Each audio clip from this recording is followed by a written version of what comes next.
I grew up in a very sports home. I played football, I ran track. Track was a big part of my life. I coach track even to this day, so I enjoy it. But as a young man, I loved the idea of running really fast. And my dad was a pastor, and he showed a movie called Chariots of Fire in 1981. This movie came out. It was about two runners in the 1924 Paris Olympics, Eric Liddell and Harold Abrams. And the reason I like this idea so much, the reason I got so excited about this movie is when I was a young person, we lived in a house where we had a living room, we had a kitchen and a dining room, and we had a hallway that led to where my grandmother lived in an apartment connected to our house.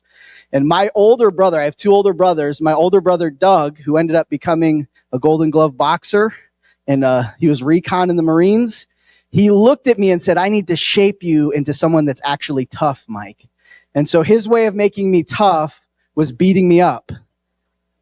So every time he came into that living room and looked at me, I knew it meant I was about to get toughened up. And so I also knew in my head, if I could get through the kitchen, through the dining room, down that hallway into my grandmother's apartment, I would be safe.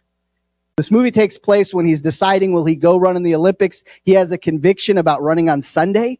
I'm not going to run on Sunday. That's the Lord's day. And so he actually has to back out of one of his races that he qualifies for in the Olympics. But the picture that we're given of his life is really found in a quote in the movie. And it says this: "I believe God made me for a purpose." And he's talking about I was made to be a missionary to China. But he also made me fast. And when I run, I feel his pleasure.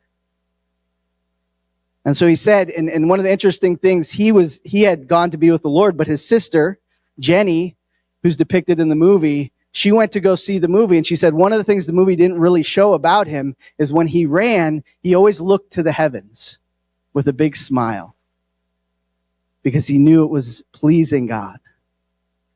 He was bringing joy to God by doing the thing he was created to do. His joy was found and knowing that God had pleasure with what he was doing.